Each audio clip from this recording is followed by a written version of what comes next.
പറയിപെറ്റ പന്തിരുകുലം മലയാള ഭാഷാ ചരിത്രത്തിൽ ആഴത്തിൽ അടിവേരുകളുള്ള ഒരു മിത്ത്. വിക്രമാദിത്യ സദസ്സിലെ പ്രധാന പണ്ഡിതനായിരുന്ന വരരുചി എന്ന ബ്രാഹ്മണനും പറയ സമുദായത്തിൽപ്പെട്ട അദ്ദേഹത്തിൻ്റെ ഭാര്യ പഞ്ചമിക്കും ജനിച്ച 12 മക്കളിൽ ഒരാളായ പെരുന്തച്ചൻ പണിത ആലയ ഉളിയന്നൂരിൽ സ്ഥിതി ചെയ്യുന്ന ഉളിയന്നൂർ മഹാദേവ ക്ഷേത്രത്തിൻ്റെ വിശേഷങ്ങളാണ് ഇന്നത്തെ വീഡിയോയിൽ. വരരുചിയാൽ ഉപേക്ഷിക്കപ്പെട്ട ശിശുവിനെ ഉളിയന്നൂരിലെ ഒരു തച്ചനാണ് എടുത്തു വളർത്തിയതെന്നും ഇദ്ദേഹമാണ് തച്ചുശാസ്ത്രത്തിലും വാസ്തുശാസ്ത്രത്തിലും അതിവിദഗ്ധനായിരുന്ന ഉളിയന്നൂർ പെരുന്തച്ചൻ എന്നുമാണ് ഐതിഹ്യം. എറണാകുളം ജില്ലയിലെ ആലുവയ്ക്കടുത്ത് ഉളിയന്നൂർ ഗ്രാമത്തിൽ സ്ഥിതി ചെയ്യുന്ന ചിരപുരാതന ക്ഷേത്രമാണ് ഉളിയന്നൂർ മഹാദേവ ക്ഷേത്രം. പെരിയാർ രണ്ടായി പിരിഞ്ഞുണ്ടായ ഉളിയന്നൂർ ദ്വീപിലാണ് ഈ ക്ഷേത്രം സ്ഥിതി ചെയ്യുന്നത്.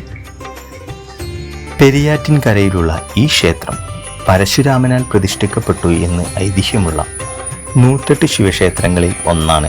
മൈസൂർ സുൽത്താനായ ടിപ്പുവിൻ്റെ പടയോട്ട കാലത്തുണ്ടായ നാശനഷ്ടങ്ങളുടെ കണക്കുകൾ കുറച്ചൊന്നുമല്ല ഈ ക്ഷേത്രത്തിന് പറയാനുള്ളത്. കരിങ്കല്ലിൽ തീർത്ത മുഖമണ്ഡപത്തിലെ നന്ദീകേശ്വര പ്രതിഷ്ഠയെയും ടിപ്പുവിൻ്റെ പടയോട്ടക്കാലത്ത് നശിപ്പിക്കാൻ ശ്രമിച്ചിരുന്നു. ഇത്രയും പ്രശസ്തമായ ക്ഷേത്രമാണെങ്കിലും ഒരു കണ്ണീരിൻ്റെ കഥ കൂടി പറയാനുണ്ട്. അച്ഛനോളം തന്നെ കഴിവുള്ളവനായി വളർന്ന മകനെ അസൂയയും ഭയവും കാരണം പെരുന്തച്ചൻ ഉളി താഴെയിട്ട് കൊലപ്പെടുത്തിയെന്നാണ് വിശ്വാസം. അത് ഈ ക്ഷേത്രത്തിൽ വെച്ചാണെന്നും പറയപ്പെടുന്നു. തന്മൂലമാണ് ഈ ദേശത്തിന് ഉളിയന്നൂർ എന്ന പേര് ലഭിച്ചത് എന്നും പറയപ്പെടുന്നു.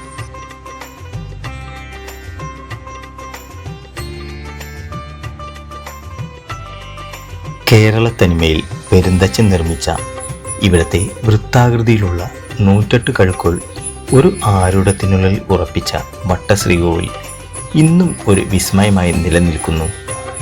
ശ്രീകോവിലിൽ കിഴക്കോട്ട് ശിവനും പടിഞ്ഞാറോട്ട് പാർവതിയും ദർശനം നൽകുന്നു. അർദ്ധനാരീശ്വര സങ്കല്പമാണ് ഇതിൻ്റെ പിന്നിലെന്നും ഇവിടത്തെ ശിവലിംഗം 6 അടി ഉയരം വരുന്ന സ്വയംഭുലിംഗവുമാണ്.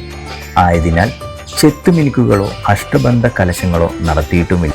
പരശുരാമൻ ദ്വാപര യുഗത്തിൽ ധ്യാനത്തിലൂടെ ശിവനെയും പാർവതിയെയും പ്രത്യക്ഷപ്പെടുത്തി അവരെ ശക്തി പഞ്ചാക്ഷരി ധ്യാന രൂപത്തിൽ സ്വയംഭൂവായി കുടിയിരുത്തി എന്നും ഐതിഹ്യം.